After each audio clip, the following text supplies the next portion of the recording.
Did you know that the Elgato Key Light was released over 5 years ago? In that time, Elgato have made a couple of updates. If you search on YouTube though, all you can really find is the older Key Light, not this one right here, the Elgato Key Light Mk.2. Disclaimer, by the way, this is not a paid endorsement. See that key light behind me? I've been using this one right here, okay? I've been using that for nearly 2 years, every single day for every single video. I wanted to see what the differences were between the original and the Mk.2. So there's no bias here. I just love this thing and I wanted to check out the newer version. That's literally it. So enough waffling. Here's the unboxing.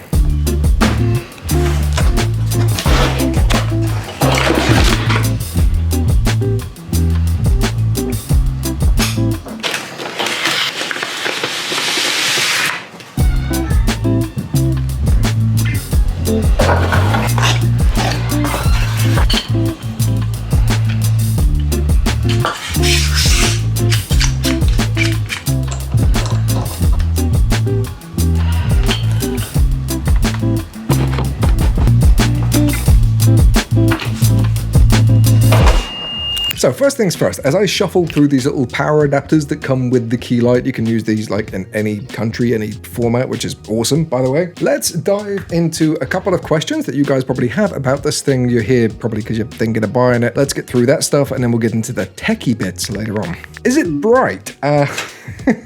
Yes, absolutely. It is definitely bright enough for pretty much any use that I've ever had for it. So at the moment in this setup right now, right, it is at 25%. If I go ahead and turn, you can control the light through an app, by the way, in case you didn't know that. But if I turn the brightness to 50%, this is what we're looking at, 75% and 100%. That's... I don't think there has been a point in the 2 years that I've owned the original, this guy right here, that I've had to turn it above maybe 50%. So if you're considering buying one of these for a streaming setup or something like that, absolutely. This is going to suit all of your needs. It's if when you dive into the short films and things like that and you're looking for a powerful light, this does an incredible job, if not a better job than the majority of soft boxes that you're going to be able to buy through Amazon at this price point. Just for reference, here's a moody cinematic scene in my living room looking like I'm about to make a generic YouTuber apology video. Now, as I shuffle through the brightness and temperature settings and compare the scene without the key light and then with, you can see the potential for shots like this away from a standard gaming setup. Should I buy more than one? Well, that depends entirely on your use case. Situations like this where you just need a literal key light to light your face, it does the job perfectly fine. Normally, if this is on your desk, it's centered like all of my gaming videos. You can go and check those out for reference, or even some of my tech ones. 90% of the time, one is perfectly fine. However, if you happen to be working with one of these, hold please. This is the Elgato green screen. Even with this ghetto little setup, even if we crank the brightness to 75%, because you're only using one light, you're casting shadows onto one side. Now, this is my case where I've got the light set to the side, but even if you have it centered, you'll end up casting some shadows behind you. So what I would recommend is that if you're looking to use a green screen, you get one key light either side, and you'll end up with something like this where it's a lot more even. You don't have to worry about shadows as much. There are still things you need to play around with, and if you're using OBS, it's going to be harder to do it than with Premiere Pro, but ultimately if you want a nice clean green screen which crops you out perfectly, 2 lights is probably going to be the best option for you. Also, if you're using 2 lights, you'll get naturally smoother skin tones and stuff like that because you have a nice even light. You're not casting shadows over to one side of the face. Now, if you want to learn more about this kind of stuff, just look up studio lighting and you can play around with different ideas and setups, but essentially one light is going to be fine for 80% of the things you want to do. If you want to play with this, add another light to the other side. What is the difference between the old key light, which actually isn't in production anymore? This one has completely replaced it, but if you're looking at getting a second-hand one, you should know this. What's the difference between the old one and the new one? Well, the name is pretty much the same. The only difference is this guy right here, the newer one. I need to bring my brightness back down. Silly boy. The newer one is called the Mk.2. It's the only model you're going to be able to find through Elgato or Amazon these days. And if you're looking at some of the older videos showcasing the key light, you may have thought that it only works with the 2.5 gigahertz Wi-Fi. That isn't the case anymore. The Mk.2 works with 5 gigahertz Wi-Fi, so there's no more fluffing around with internet settings to try and get this thing to work. It's just a seamless plug and play experience. Just plug it in, connect it to any Wi-Fi that you have at home, and you're good to go. The Mk.2 is also 300 lumens brighter, so this one is now 2800 lumens, whereas the original key light is 2500. And as you saw from the unboxing, the Mk.2 comes in this nice eco-friendly packaging, so you can save the planet while streaming. It's a feel-good situation. Do you need the mobile app to control the key light? No. no. It works best with it because it's optimized that way. But you do have the option of controlling everything from the PC app, which also has integration with things like the Elgato Stream Deck. There is also a remote control, if you're old school like that you can buy through Elgato Store, and it does all the same things. I personally don't have one because I know it's just going to end up getting lost in the back of my sofa or something like that. But they're pretty inexpensive. I'll drop a link to both the Keylight and the remote in the description down below so you can check them out. But speaking of the PC, let me head over to my desk and I'll show you some of the features that come with not only the PC app, but the Stream Deck itself. Just a bunch of fun ways to use this thing on a day-to-day basis. Oh, and a little disclaimer, by the way, I shot this like a week ago when I had a nice full beard.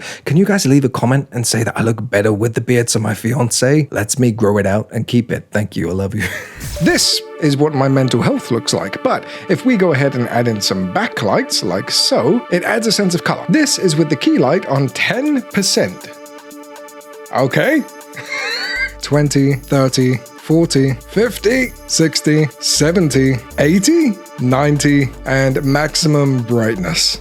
Now the temperature of this light, I've currently got to 4200 Kelvin. We can drop that all the way down to 7000, and as you can see, I get very blue and it's just not a good look for my skin tone. But then we can bring it all the way up to around about 2900 Kelvin, which is the warmest it goes. And dude, I'm looking tanned. Like this is this is a lovely look for me, but I don't think I can get away with it. But anyway, the reason we switched to this screen is just to show you this little guy right here. This is the only app that really comes with the Keylight for desktop, and you can literally change your brightness by dragging this up or down. 25% is what I normally stick with. You can change the temperature, same sort of thing, drag it up and down, whatever works best for you. You can change your preferences and stuff like that. You can reset things, nothing crazy in there, and naturally you can turn it off and on straight from the control panel, and of course you can add new devices straight from here. However, because I own a Stream Deck, naturally I have integrated the Keylight into my setup. If we bring the Stream Deck app up, I can go ahead and tap my Elgato Control Center little profile thing, and I can change all of those values that I just shown you directly from the Stream Deck. So we can go brightness up, turn that like that, bring it down, change the temperature. If you hold it, it does the same thing, makes it nice and warm, makes it nice and cool. I've got a setting that automatically sets it to a specific brightness and temperature, so it goes nice and dim. And then when I'm ready to stream, we'll do some recordings,